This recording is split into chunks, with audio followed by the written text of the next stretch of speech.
Greetings. I'm so delighted to be here with you, if only virtually, and appreciate the invitation to contribute to your conference. I'm Marsha Willard. I'm a sustainability professional based here in the Pacific Northwest of the US, and I'm here to share with you what my colleagues and I at the International Society of Sustainability Professionals see as the future for those of you doing work in the field of sustainability. First, I want to thank you for the work that you do. In a world that seems to be creating messes faster than we clean them up, it's reassuring to know that there are people like you who've dedicated your careers to preventing people from making those messes in the first place. I know it's hard work to do, to convince people to stop doing what seems to be more convenient, cheaper, easier for them. You know, it takes a lot of muscle and fortitude. And personally, it's that aspect of the work that actually attracted me to sustainability in the first place, Sustainability enabled me to change the nature of the conversations I was having with my consulting clients, moved it from being contentious to opening up possibilities and fostering creativity and innovation and actually even profitability. So I want to share with you the work that we've been doing and what we've discovered in the years since we formed ISSP about what it implies sustainability professionals need to do. So we formed this organization in 2007 with the goal of helping support people working in the field of sustainability by providing best practices and training, and also helping to bring recognition, legitimacy, and standardization to this emerging field. So I want to share with you some of what we've learned about what sustainability professionals need to know and able to navigate within their organizations to help foster this change. And I want to do this by anchoring it to the various stages of that organizations go through in their path towards sustainability. So we've identified actually 4 different stages that organizations go through. The first stage is the compliance stage, where the focus is on primarily doing what is legally required, doing the minimal. Eventually, we find that lots of organizations are now starting to get attracted to sustainability because of the eco-efficiencies, and their focus is there. I suspect this is related to a lot of the work that you do, that you can actually save money by being less bad. Eventually, we'd like to see organizations really adopt sustainability fully, and this means integrating the concepts into every business practice and aspect of the organization. And finally, we hope it doesn't stop there. Sustainability, by definition, means sort of maintaining what we have, and frankly, what we have is not optimal for the planet or the people on it.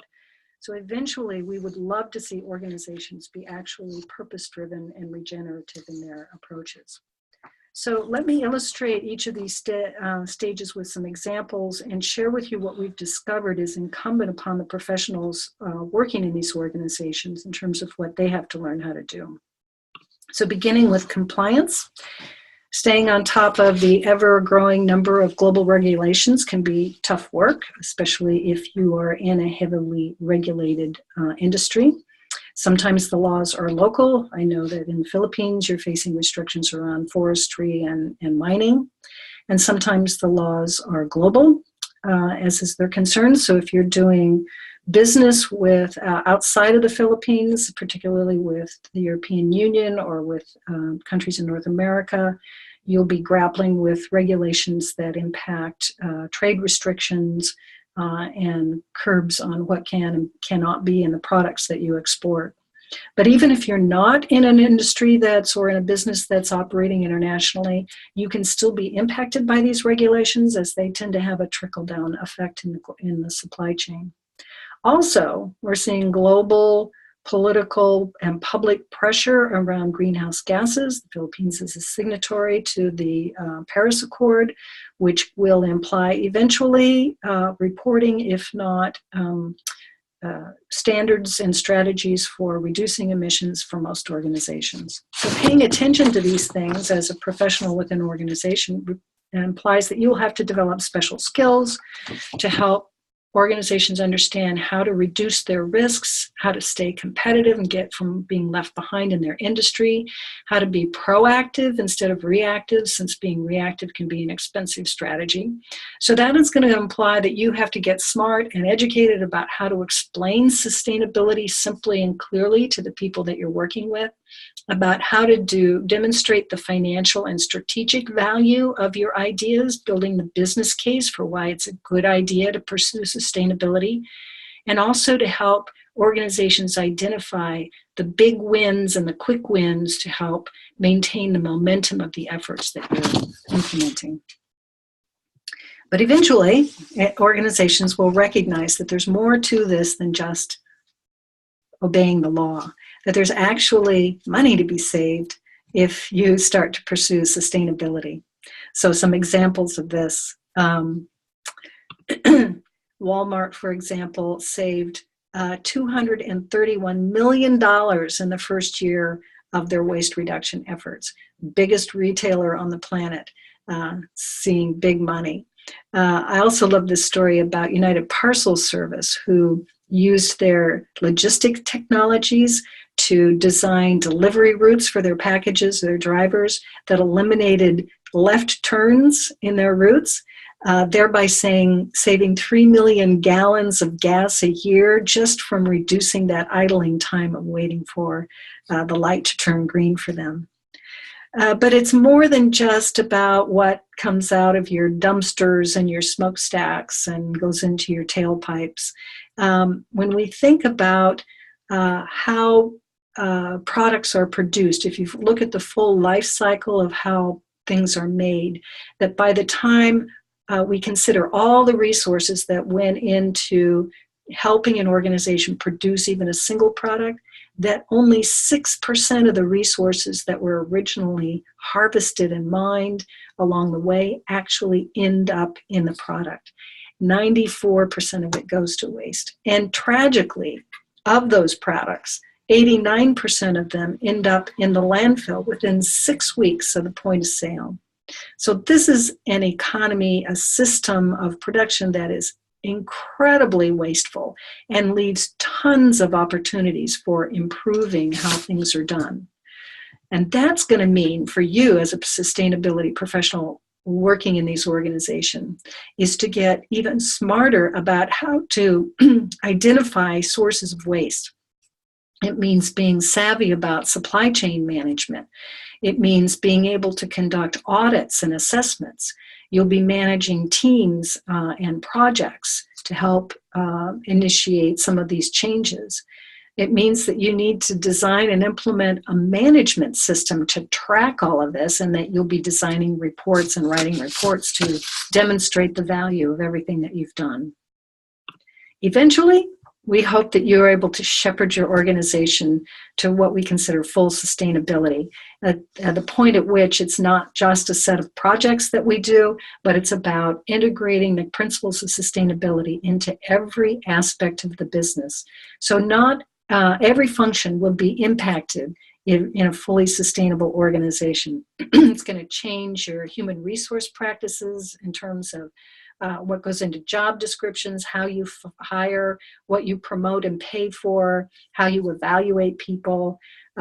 Your IT system becomes incredibly critical to how you can support your efforts by helping you track information and data, about helping you redesign systems. You know, the UPS example was an IT solution. It's going to help eliminate face-to-face meetings. Your accounting department needs to start thinking differently about how to allocate resources and how to calculate costs, taking into account full life cycle costs and not just first cost. Your purchasing department, I know that if you're working in waste, you understand that the stuff that's in your dumpsters was something that you bought and paid for at some point. So thinking about how to implement and integrate sustainable principles into making purchasing decisions and purchasing processes.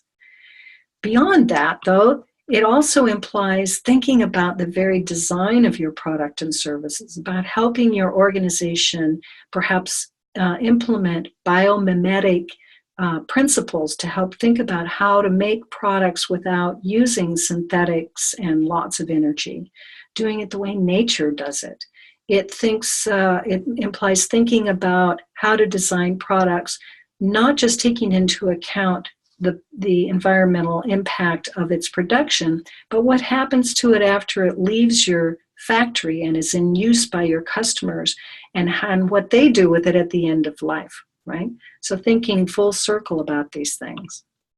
It might also be your responsibility to help foster reframing business models entirely. So the example here is the Interface Carpet Corporation that shifted from producing and selling wall-to-wall carpeting to a model in which they create carpet tiles and lease them to the customer. And this flips so many things on its head. Instead of designing a product that you want to have some obsolescence to so that customers come back and buy another version of your product, to one in which you're designing a product that you want to last forever, since it will always be your property and you're maintaining it, right? And instead of trying to sell to a customer over and over again and win their business each time, I now have a lifelong relationship with my customer, and I've evened out my revenue stream since I'm getting a lease payment every month. So these kinds of new ways of thinking about how we deliver the products and services to our customers not only is good for planet, but also good for bottom line. And so what is it that you would do as a professional to help foster that kind of integration of sustainability? Well, it certainly means that you have to develop good systems thinking skills, because you're thinking beyond source point pollution kinds of things. It means that you have to get savvy about life cycle assessments and life cycle impacts and life cycle costing. It means that you might need to teach people about sustainable design principles.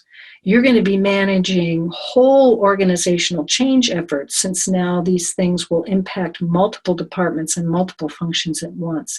You'll need to figure out how to engage internal and external stakeholders in these processes, since their input and their participation will be critical to success. But it doesn't stop there. We at ISSP envision a world in which all enterprises are actually regenerative, that they give back more to nature and society than they took in the process of delivering their products or services. A wild idea, but some organizations are starting to tread into this territory. For example, Collins Pine Company is a timber products company based in the US. They own acres of forest land for harvest to provide input to their manufacturing process. Through their sustainable forestry practices, they now have more board feet of timber on their acreage than they did 50 years ago. That's great for business. Oh, and by the way, they've restored the health of the forest.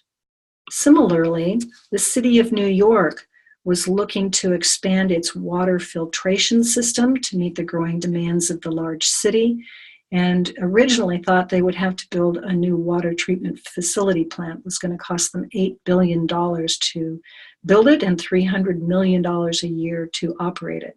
Instead of that, they got smart. They invested in nature. They spent a mere $2 billion to do watershed restoration work, so that nature cleaned the water for them.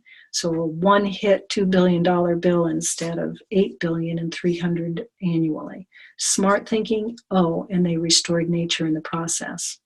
Here's an example of a company that produced textiles. And when they switched from and eliminated all the synthetic dyes and fabrics they were using to natural fabrics and natural dyes, they discovered something interesting. They discovered that the water coming out of their factory was actually cleaner than the water coming into the factory. By virtue of the way they changed the design of their product, they were actually operating as a water treatment facility for their community, adding value beyond just the product that they preserve. And here's a wacky idea. Adidas is trying to design a shoe that's actually compostable. Imagine providing a product to your customers that meets all of their performance needs, and when they're done with it, it becomes fertilizer and actually enriches the soil. Wild ideas. What does that mean that you would need to do as a sustainability professional to help organizations enter that brave new world? Well, you're going to have to be skilled in thinking about how to help people change the way they think. You'll be facilitating complex design and problem-solving sessions for re-looking at systems, whole systems. You'll have to be informed about what the next generation of practices will be. Well, how do you do all this? Well, I'd like to think that you're on a good start now. This conference that you're at with your professional peers is one important way to stay connected to what's happening in the world, to continually hone your skills and develop professionally. I'd also like to invite you to check us out, the International Society of Sustainability Professionals, if you'd like to learn more about sustainability and what the people working in this field are doing. And so we offer lots of training and resources. As I mentioned, we're now certifying professionals to help you stand out in your field. So do check us out, www.sustainabilityprofessionals.org. So thank you again for inviting me to attend this conference and share with you what I had to offer. I hope it was interesting and perhaps even inspiring, and that you'll visit us on our website. And in the meantime, enjoy the rest of your conference. Thanks very much.